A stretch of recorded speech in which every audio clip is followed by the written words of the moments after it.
folks, so I have not weighed in on Shedeur Sanders and what's been going on with the NFL draft. And so I saw this clip, Jamel Hill, Clarence Hill, talking about it.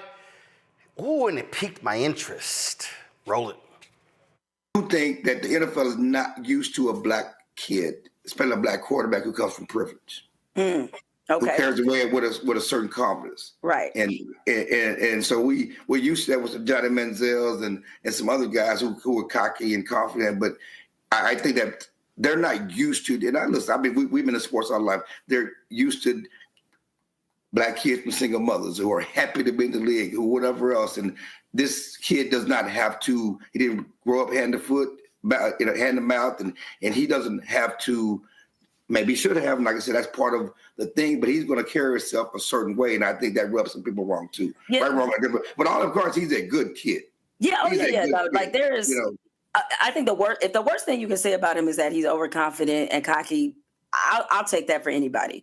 Right. But the only reason I hear what you're saying, and I don't want people in the chat, because they've been killing me because I said, I don't think this was really about racism. Yeah, a lot of things. It's not about that, but I think the nuance of it, there's some of, I don't really know how to deal with this kid from privilege, black kid from privilege. They're not used, the NFL is not used to black kids from privilege. All right. I want you to play that one more time. You think that the NFL is not used to a black kid, especially a black quarterback who comes from privilege. Okay. Who carries away with a certain confidence, right? And so we're used to that with the Johnny Manziels and some other guys who are cocky and confident. But I think that they're not used to. And listen, I mean, we've been in sports all our life. They're used to black kids from single mothers who are happy to be in the league, or whatever else. And this kid does not have to. He didn't grow up hand to foot, hand to mouth, and he doesn't have to. Maybe he should have, and like I said, that's part of the thing, but he's going to carry himself a certain way, and I think that rubs some people wrong, too. Yeah. Right, wrong, but all of course, he's a good kid. Yeah, like there is, I think if the worst thing you can say about him is that he's overconfident and cocky, I'll take that for anybody. Right. But the only reason I hear what you're saying, and I don't want people in the chat, because they've been killing me because I said, I don't think this was really about racism. A lot of things. It's not about that, but I think the nuance of it, there's some of, I don't really know how to deal with this kid from privilege, black kid from privilege. They're not used, the NFL is not used to black kids from privilege. NFL is not used to black kids from privilege.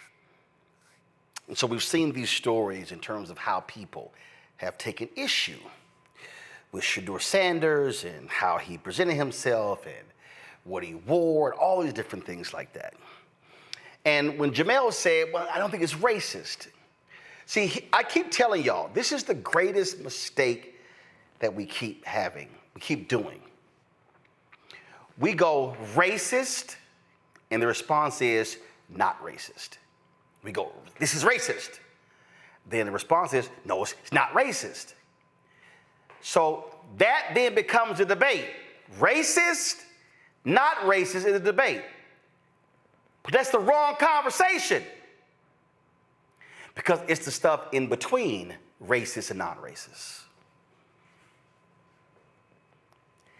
It's racial. Now, I know some of y'all right now looking at me, y'all listening, y'all like, ooh, I'm confused now. Now, Roland, you say it's not racist, but it's racial. Okay. So let's take Shedeur being cocky, being arrogant, being overconfident. I'm familiar with that, because white folks been saying that to me my whole career. So let me give you a perfect example of what that looks like. Clarence used to work at the Fort Worth Star-Telegram. He came there on the tail end. Actually, Clarence was there after I left. And when I was there, my alpha brother, Roger B. Brown, God rest his soul, he was the only black male sports writer at the Fort Worth Star-Telegram. So the Fort Worth Star-Telegram was my second job out of college. Austin American Statesman was first. So here's what was interesting. In working at the Fort Worth Star-Telegram, I was a City Hall reporter. Now, mind y'all, I graduated from Texas A&M, December 1991. I spent 13 months at the Austin American-Statesman. When I got the job at the Fort Worth Star-Telegram, that was my third promotion in 13 months. I don't think some of y'all heard what I just said. I was a South Neighbors reporter coming out. Matter of fact, I got to take it back. I interviewed the Austin American-Statesman. They offered me the job, $20,000 a year. I know I'm better. I ain't taking the job. Y'all got to offer me 22. Y'all got to offer me 10% more. Straight up. I know they were like, who the hell?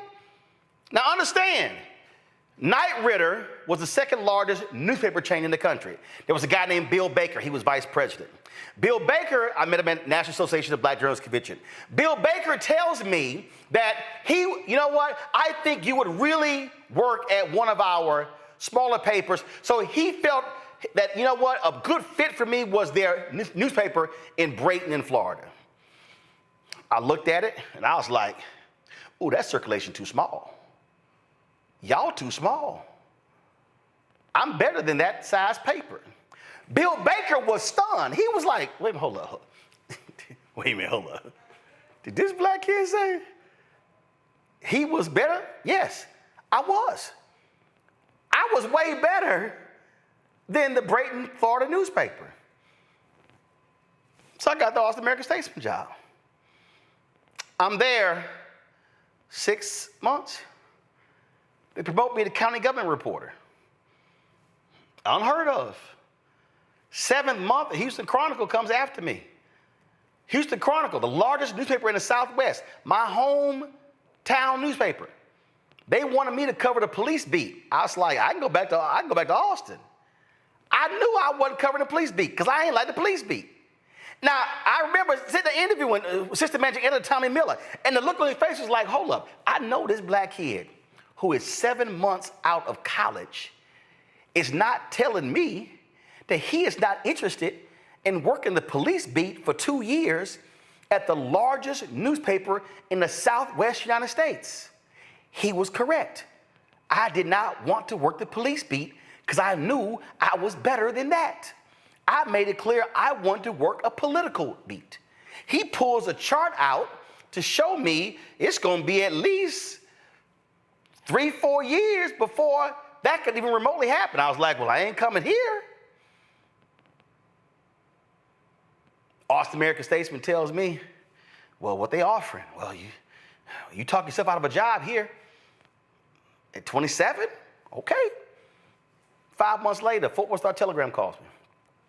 Offered me $32,100. The Austin American-Statesman says, can we match? No, y'all told me 27 was too much. Hell, you damn sure not gonna match 32. I wouldn't even let them counter. So I go to Fort Worth, City Hall reporter. I'm not even there a week. Riot breaks out at the Dallas Cowboys Super Bowl parade.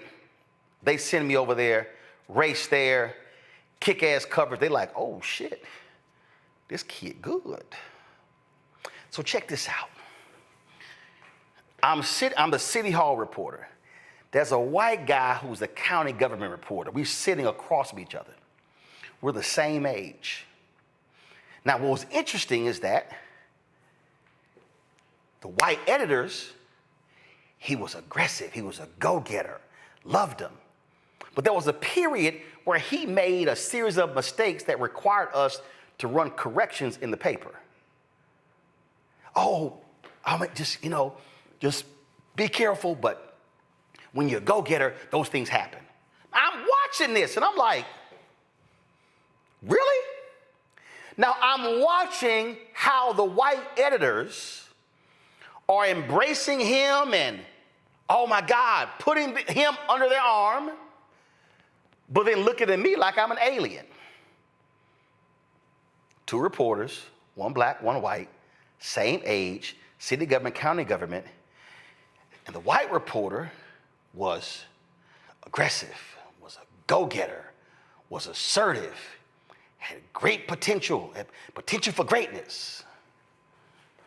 Black reporter, you arrogant, you cocky, you overconfident, you think highly of yourself.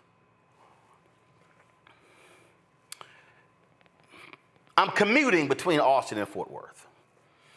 And that was a guy who I worked with at the Austin American-Statesman, legendary political reporter, who was married to the news director at the station where my then wife worked at. So he took it upon himself to say he was my mentor. I ain't asking him to be my mentor. I already had mentors, it wasn't him. So one of my trips back to Austin, I was commuting. He said, I want you to come by the house for dinner. So he made some soup or whatever. And we're sitting down talking, and he says, you know, I'm hearing things. What do you mean? Now, y'all, I'm only at the paper 3 or 4 months. You know, I'm hearing things. I'm hearing that you wear your ambition on your sleeve. I want y'all to listen to I need y'all to listen to the phrases. That you wear your ambition on your sleeve. That you're cocky. And I said, it's interesting. I hear that you say stuff like, you're gonna be a publisher one day. I said, well, actually, that's not me saying that. That's other staffers saying, we're gonna be working for you one day. I said, I'm sorry.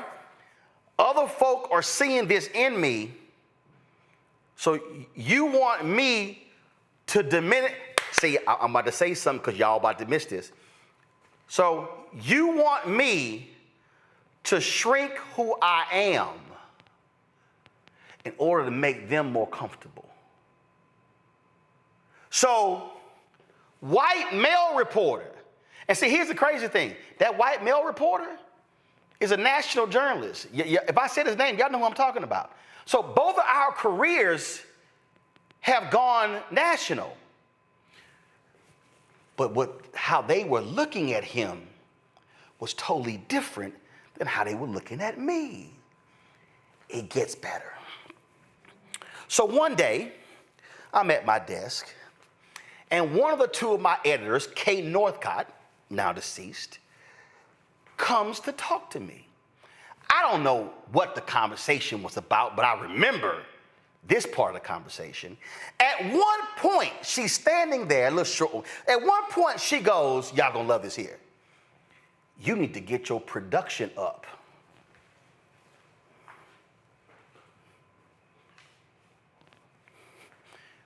I said, I was sitting right, I went, what did you just say? I said, excuse me? Y'all, I pushed my seat back. This is no lie. I pushed my seat back and I started walking in a circle.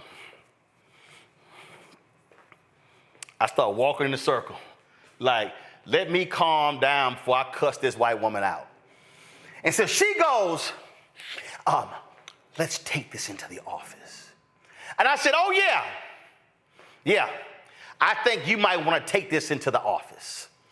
And so I then said, but I'm gonna need 5 minutes. So she goes into the office, and I gotta grab some papers. So she goes to the office, y'all, and I go to my computer, and I print something from my computer. So I walk back, so I go into the office. And she's sitting behind the desk, and I literally go, you may want to look at that before you start talking. So she grabs a sheet of paper, y'all. And then she's looking at it. And then she looks at me. And then she looks back at the paper. You know what she was looking at? I had kept the stats of how many days I worked a year, how many days I worked a month, how many days I worked a week, and what my weekly average was for the stories that I wrote and the stories that I contributed to for the present year. And then the second sheet was the comparison to the previous year. Y'all gonna love what she said to me.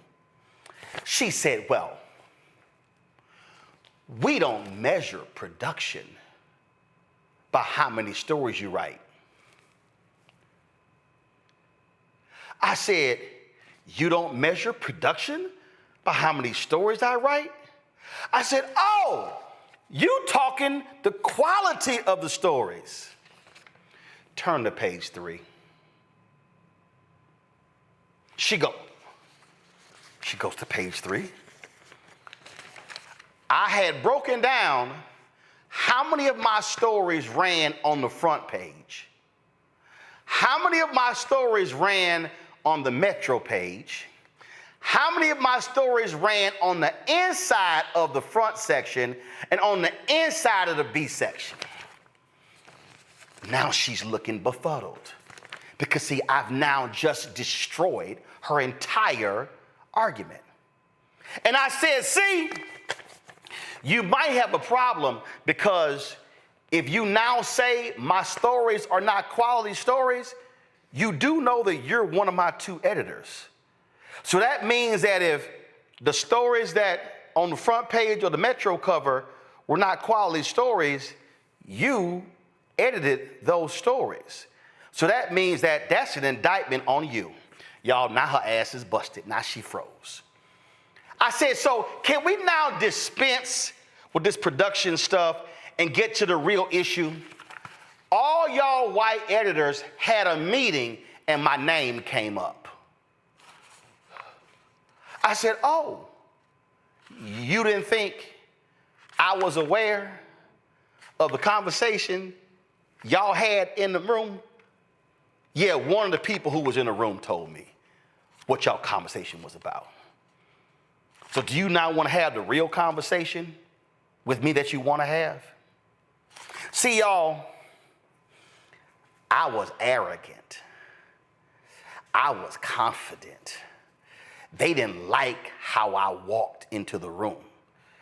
Well, I'm sorry, if you got promoted 3 times in the first 13 months of your job, and if you started with an offer of $20,000 and then 2.5 years later you had $34,000, that's a significant jump in a 2.5-year career. See, y'all, they weren't racist, but they were racial.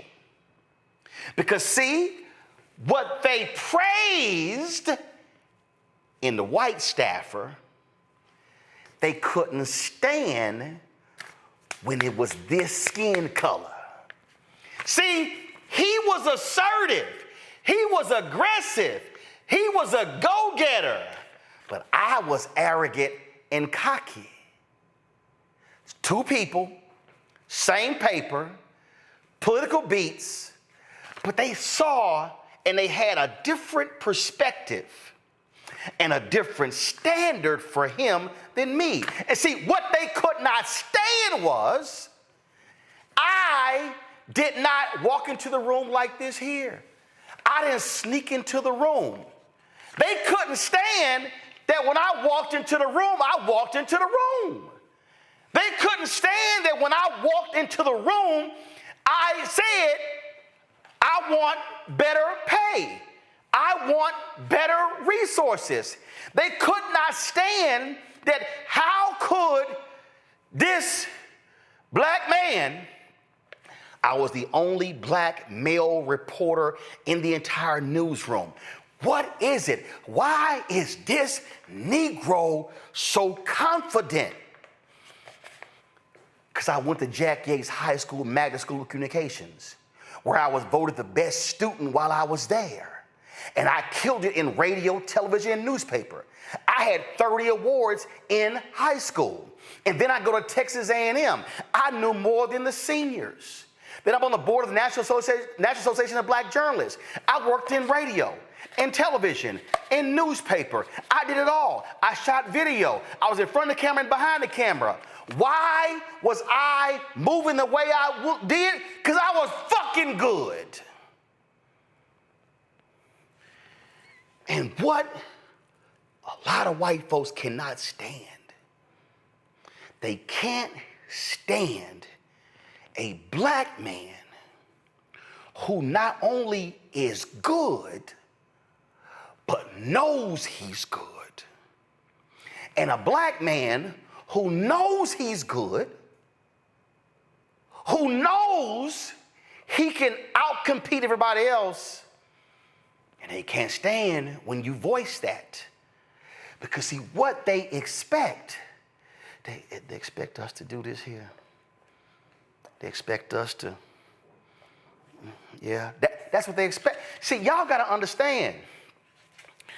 One day, my grandfather, Clarence Lamont Sr., told me and my brother, he said, baby, y'all don't need to tell white folks yes, sir, no, sir. We were like, where this coming from? This was shortly before he died. He said, yes and no will suffice. He said, my whole life, I had to tell white folks, yes, sir, no, sir. He said, baby, y'all don't need to do that. See, what is hard for people to understand, and what is hard for even black people to want to admit, is that even some of us black people are uncomfortable with black swagger. Even some of us black people can't handle black confidence. We can't handle black self-assertiveness. We can't accept black self-worth. We can't accept, and I've had to deal with it, we can't accept when a black man walks into a room, sits at the table and says, we can start the meeting. Because they'll praise that in a white man. Please, by all means, tell me the difference between Baker Mayfield and Shedeur Sanders.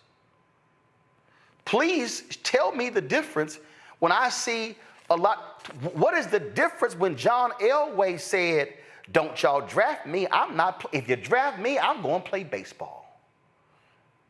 What is the difference between Eli Manning standing there with his dad, Archie Manning, former NFL player, and Archie making it perfectly clear, we ain't going to the San Diego Chargers. And then when the Chargers drafted him, okay, fine, and Eli didn't even want to hold a jersey up as a number 1 pick, but he got traded. Do y'all remember when Steve Young said the same thing? But I remember another black ball player, Bo Jackson, said, Tampa Bay, don't y'all draft me. I ain't playing for y'all. See, we make a mistake when we say, that's racist. We have to understand what's racial. And racial is not conservative whites and liberal whites. Because I've had the experience with the racial dynamics from white liberals. Well, there's an expectation how you need to carry yourself. There's an expectation. They want us to reduce who we are. What Clarence Hill was saying to Jamel Hill was, Shedeur Sanders is a millionaire. Shedeur Sanders was making $4 or $5 million with NIL deals in college. Shedeur Sanders is not walking into the room with a broke daddy and who's in prison and a mama who's on welfare and he's Shedeur Sanders ain't walking up to a head coach like Michael Irvin did when he called Tom Landry my new daddy. That ain't Shedeur Sanders. And see, these NFL, y'all gotta understand, Bill Rhoden laid it out in the $40 Million Slave. The NFL truly is the last plantation. Because the NFL's whole system is set up as a plantation. And it's hard for these 32 billionaires, only one who's not a white man, the Jacksonville Jaguars owner. It's a little hard to accept a supremely confident black man. See, y'all gotta understand, Shedeur don't have his daddy's talent. See, they could not deny his daddy's talent. Deion tells a story where he went to the combine, a team wanted to interview him, and Deion said, "What's y'all draft pick?" They were like 12 or 15. Deion said, "Oh, hell, I ain't talking to y'all. I ain't even gonna be around that long." This is the NFL saying, we need to teach him a lesson. This is the NFL saying, yeah, we need to teach him a lesson. He don't quite understand how we roll. And see, part of the other issue is that there's no other game other than the NFL. The CFL don't even compare. I mean, the reality is you got a lot of millions in the NBA, but you can make a lot of money in China and in Europe playing basketball. The NBA is still supreme, but you can still make millions over there. But the NFL is like, no, we the only game in town. So if you want to play in this league, you got to play by our rules. And I heard somebody say, well, the NFL, they'll draft anybody. They'll pick anybody because if you got the talent, you can play quarterback. No, that ain't true. Because there was a whole bunch of teams desperately needed a quarterback who wouldn't touch Colin Kaepernick. But Colin Kaepernick crossed the line. Colin Kaepernick said what James Baldwin said: I am not your Negro. I need us to understand when we're having these conversations, not everything that we endure can be classified as racist. But I can guarantee you that racial dynamics were certainly at play when it came to Shedeur Sanders being drafted. Going to our panel. Greg, I'm going to start with you. Well, I think, let me just say that what she just did, the nuance, the attention to detail, and crafting that bridge between your experiences and what we're seeing emerge with the young brother Sanders, I think was highly ambitious and is going to require a lot of reviewing for people and have to listen very deeply. Because in that metaphor, you would be Shedeur Sanders. And of course, I think in terms of metaphorically, I think you would be closer to Deion than Shedeur, in the sense that just like Travis Hunter clearly went where he went because of his gift, they couldn't deny your gift, and you wouldn't let them to. Wouldn't let them, but like Deion Sanders, you could do that because you had those gifts coming in. And also, closer to Deion Sanders and his son, much closer than his son in terms of class, you came from working class folk who knew what it was to break their backs and bust their asses to be in a space, and you were on a mission to extend what you had received into the next generation.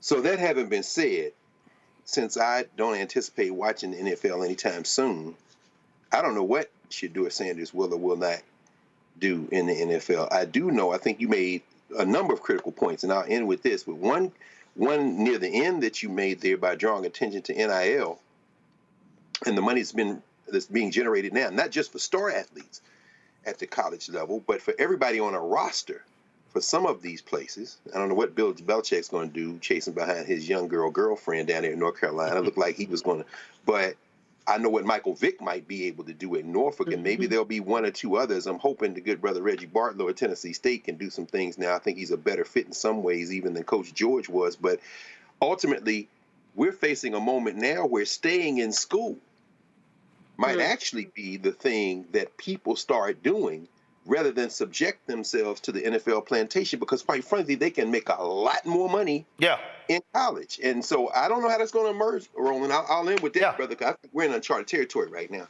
See, Nola, what I'm laying out, and I need people listening, and you and I have had these conversations, I need people listening to understand that what I'm talking about when I say what is racial and not necessarily racist, you've got experiences in the foreign policy area.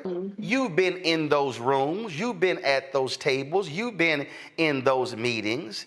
And folk don't understand it. They don't understand what it, and we know it when we see it. We can sit there and go, I see how you talking to him. I see how you talking to her. But when I say something, it's a whole different reaction, because they have these preconceived notions of how somebody black should talk. Listen, the reason we have the shirts when someone the shirts not somebody's black. Soledad, I think I got one around here. When somebody said, yeah, Roland's not the right kind of black. And it was a black woman who told her that. Oh, he not the right kind of black. So there are white folks who said the exact same thing. They won't say it directly, but they say it through their actions, Nola. Ooh, 1000%, honey. This conversation is so juicy. I have been following this story growing up in New Orleans, Louisiana, honey, bleed, ride, or die for the Saints. But since the thing with Kaepernick happened, I really haven't been that involved in football. But this situation just kind of like, I have just been obsessed with this story for all of the nuances that you illuminated. Because, you know, it's confidence, okay. Racialized, okay, but at the end of the day, it's about not being able to control that person, right? That person who swaggers in, who has the confidence, that helicopter parent that's gonna be all up in the business. Everywhere you go, that parent gonna go, because that sure was my daddy and for sure was my mama. And so, you know, in my own experience, coming from the community that I come from in New Orleans, people are often shocked that I'm not talking about an experience that was in the projects of New Orleans, which is fine, you know, or in some of the situations that, God bless them, that the rappers, you know, romanticize in their music. They are shocked to find that I come from a community that is about family and education. That I grew up on Xavier's campus, and I had been in every single STEM program since I was in the 5th grade because my daddy worked there, right? So when you are black and you show up black, but you have that confidence and you have that swag, you know, that offends people around the table because you were supposed to know your place, right? So how dare you not know your place? It always goes back to this concept of the uppity Negro. And I know that's very kind of dated language, but I think the thinking is the same. How dare you, black boy? How dare you, black girl, not know your place? Sit there and be quiet. We invited you here, but we don't want to hear from you.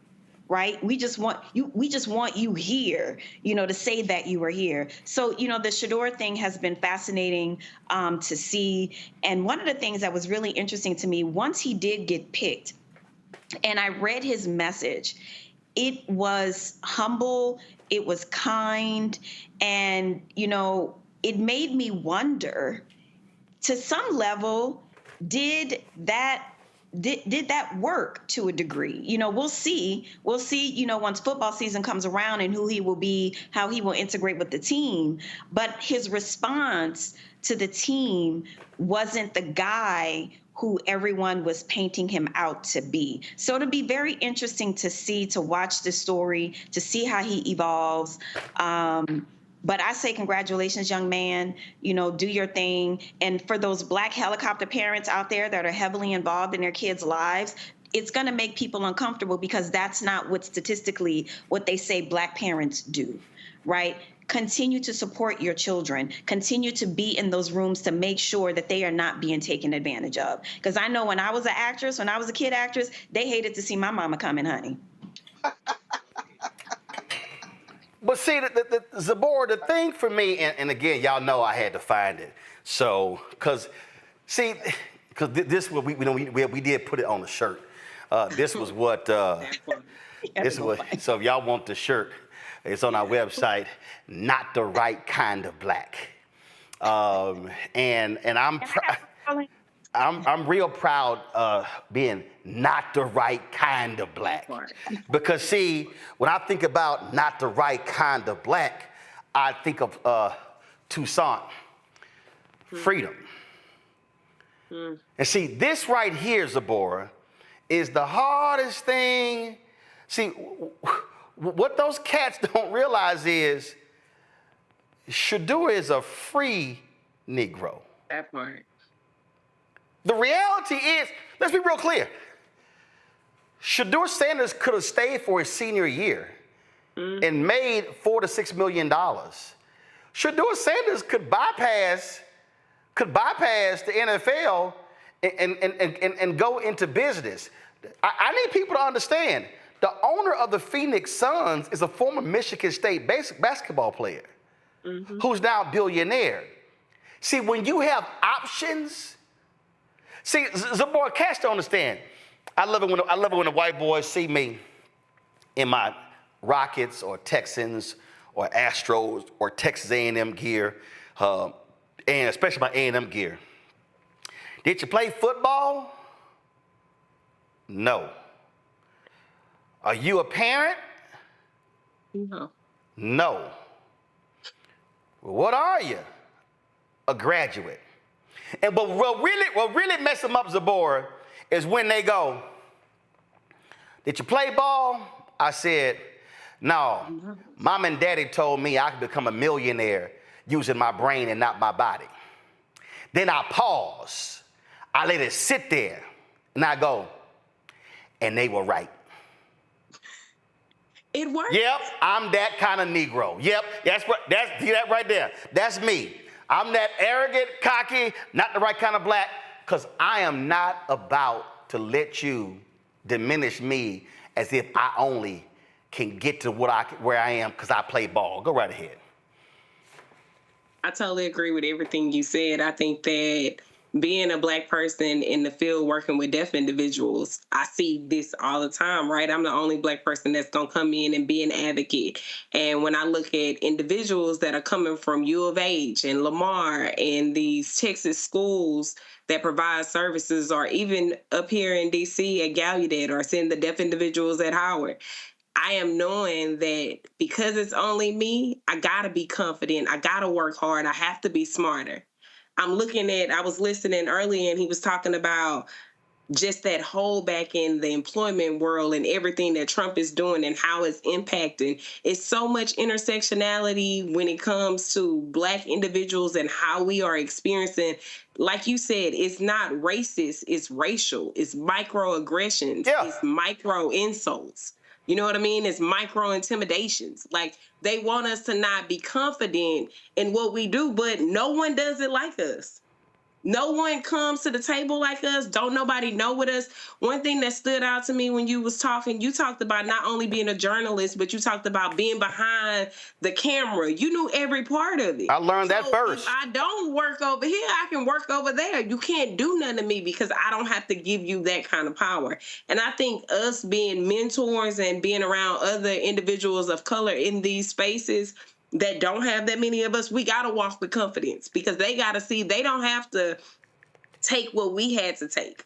You can see somebody doing it, and this is how you do it. And we pass it back, we pass it forward. And that's what's important about everything you said. And see, I'm just going to remind some people.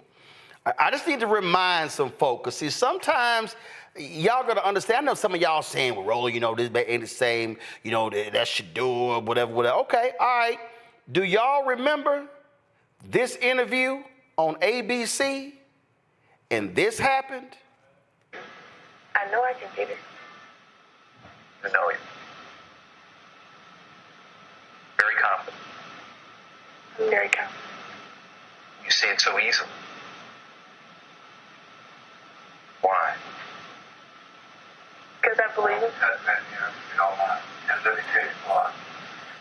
What she said it with so much confidence the first time. But if you keep going on and on, listen, we can't keep interrupting. I mean, if you want, you got to understand that you're dealing with an image of a 14-year-old child, and this child gonna be out there playing when your old ass and me gonna be in the grave. When she says something, we done told you what's happening. You deal with a little Black kid, and let her be a kid. She'll answer it with a lot of confidence. Leave that alone. I'm very confident. You see it so easily. Yes, sir. See, I need people. See, I need y'all to understand what's at play. I keep telling y'all, may not be racist, but it's racial. And I need you to understand because, again, how in the world can this girl be so? And see, y'all, what's bringing it back for me is my niece. We call her Bird. Precocious, wonderful, creative mind, and a kindergarten teacher questioned a drawing of hers. And all of a sudden, when she came home, she kept saying, "Is this okay? Is this good?" We were like, "Whoa, where did this come from?" Then we found out what happened. That kindergarten teacher, literally, that interaction changed perspective. Oh, you know damn well we went to that school, got her ass booted out of that classroom. But see, I just need folk to understand that what you're dealing with here, and guess what? This ain't, now granted, we know he don't really claim us, but here is golfer Curtis Strange talking about Tiger Woods. I need y'all to listen to this. Certainly an incredible amateur record, but what do you say to those guys? Well, when you come out here, you know what I'm saying, your first pro tournament, you say, you know, I can win. Oh, I understand that. I've always figured that why go to a tournament if you're not going there to try and win? There's really no point in even going. That's the attitude I've had my entire life, and that's the attitude I will always have. As I would explain to my dad, second sucks, and third's even worse. That's just a feeling. But on tour, that's not too bad sometimes, though. That's not too bad, but I want to win. That's just my nature. You'll learn. I'm going to roll that back, the last 10 seconds. I want y'all to look at the look on Curtis Strange's face and the little laugh. Watch this. Sucks, and third's even worse. That's just a feeling. But on tour, that's not too bad sometimes, though. That's not too bad, but I want to win. That's just my nature. You'll learn. I'm just kidding you. No, you're not just kidding. You'll learn. I'm just kidding. I'm playing that because I want people to understand how Dion raised his sons, how Dion made it clear to them how they are to operate, how they are to carry themselves. I just need y'all to understand what this thing is all about. And see, this is the piece that too many people keep missing. They keep missing. This thing goes beyond Shedeur Sanders. There are people who want to steal the confidence of black boys and girls. For sure. Joe Namath had a phrase. He said, "It ain't cocky if you can do it." That part.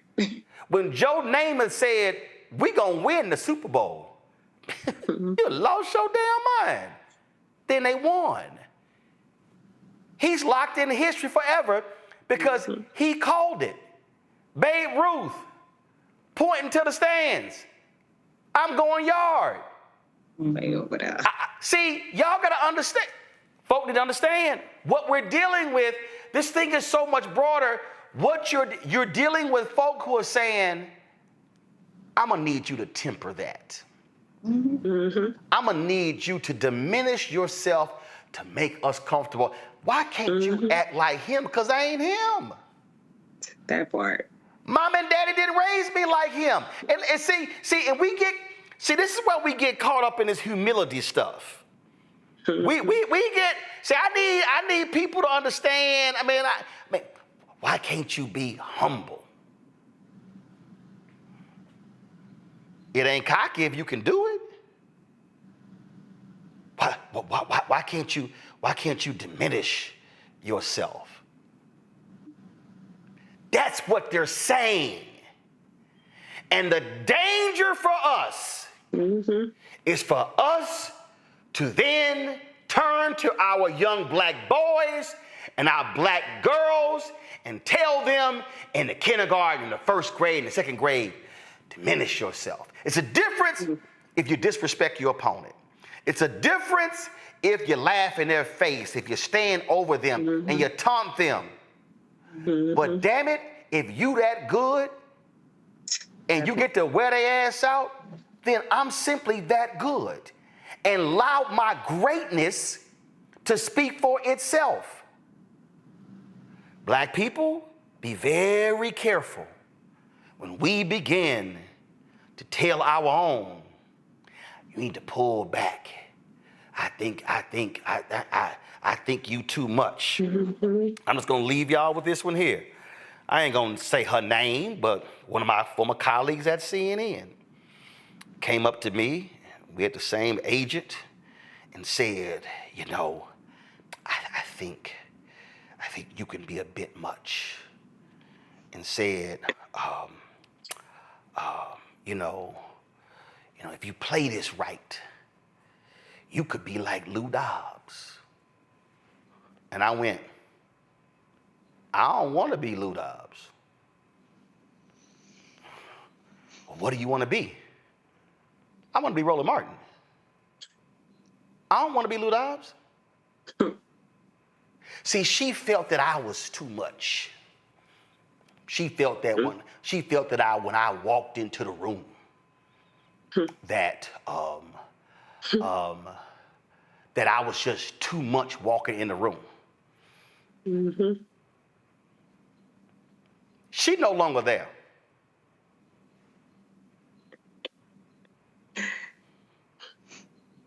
Lou Dobbs flamed out, acting a fool at CNN, had to sit here and go down. He looked like a shell of himself on Fox Business, lied about the election of 2020, and they summarily fired his ass. And when Lou Dobbs died, nobody gave a damn.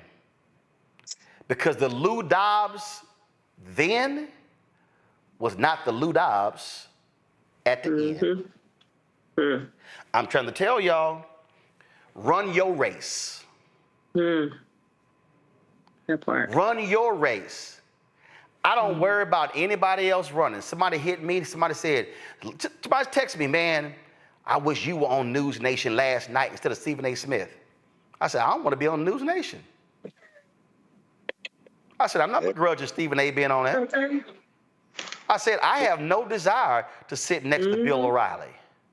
That part. Well, I don't want to. Can I ask you? Go ahead. Go ahead. Can we ask you about Stephen A? Only because I don't want to make this about him, but confidence is one thing. But when you are so thoroughly out of your lane and so thoroughly overboard, that and racists like Bill O'Reilly, of course, now looks pretty quick. Chris Cuomo, one of the owners of New Nation, cultivate that confidence with the direct objective of creating a caricature of who our people are. I won't say Stephen A. Smith, although that's exactly who I'm talking about. But that type, how do we grapple with that? And this isn't a character. No, it's how you deal with anything. But I know when they put them there, it's not their confidence is being used against us. But it's not. But again, let's be real clear. A person could exhibit confidence, but it must be backed up with actions. Some competence. Yes, competence goes with confidence. That part. You can, again, if you don't know your stuff, being brash don't mean nothing because you got to back it up. That part. See, you know those Jubilee debates you see on YouTube? Where you debate 25 people? Yeah. Well, I'll be doing it next month. What? Oh, Jesus. What do you say? Don't call me. I'll be in LA next month. And I'm just letting y'all know. I'm going to sit down, and this is what I'm going to say. Bring your ass. Oh, that's gonna be a good one. Bring your ass. Wait to see that. I want a front row. See, again, when you bring the knowledge, when you bring the funk, that goes hand in hand with your confidence. That part. Dion, the Jerry curl, the jewelry, but he ran a 4.19. Yeah. You could be 8 yards ahead of Dion. Oh, he gonna catch up because he had closing speed. See, again, it's also work ethic. It's a lot of people with confidence who don't work, who don't study, who don't read. So they go into the debate winging it. Right. See, you got to also study. That's what cats don't understand. So when those white editors were calling me cocky, they were denying me working late. See, they called me cocky and arrogant. Well, when the new laptops came in that I pressured them to buy, I was the first one there saying, bring it here. Let me learn the system. So when Oklahoma City blew up, and I was one of the first folk they called to send there, we are sitting in the hotel room, and one of the laptops is not working. We could not send the story out because something was wrong with the modem, and the reporter starts freaking out. I said, chill, calm down, write your story on the laptop. What do you mean it can't send out? Boo, I brought a floppy disk. I was thinking ahead. And so we're sitting here. See, again, when you prepare, when you study, when you're ready for the moment, then you're ready to shine. That part. And that's the mistake. So Shedeur, most accurate passer in the country, Johnny Unitas Award winner, all the accolades, everything y'all say y'all want, he got. But what's the problem?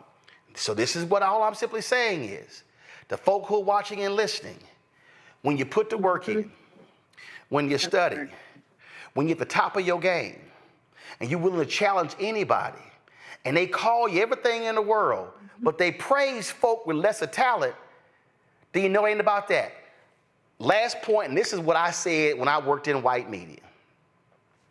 I am going to take away all of your excuses. I'm going to work on all of my weaknesses. I'm going to listen to you, look at my review. I'm going to work on all my weaknesses. So when it comes down to the end, it ain't got nothing to do with skill set, talent, or knowledge. That's when we know it's racial. Hello, I'm Isaac Hayes III, founder and CEO of Fanbase. Listen to what I'm about to tell you. The window to invest in Fanbase is closing. We've raised over $10.6 million of our $17 million goal.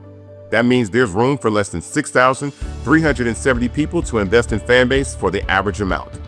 The minimum to invest in Fanbase right now is $399. That makes you an owner in Fanbase today. Go to startengine.com/fanbase to invest. Why? Because current social apps have taken advantage of users for far too long, with content suppression, shadow banning, harmful racist content, and no real tools for monetization and equity.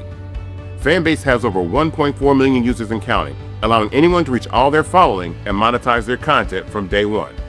Social media is the new TV, and whoever owns the apps that distribute that content have the opportunity to own potential billion-dollar companies. While big platforms with uncertain futures are failing to serve their users, Fanbase is stepping up to fill the gap. Don't wait until it's too late. Invest now, invest for yourself and your future. Go to startengine.com/fanbase and own the next generation of social media.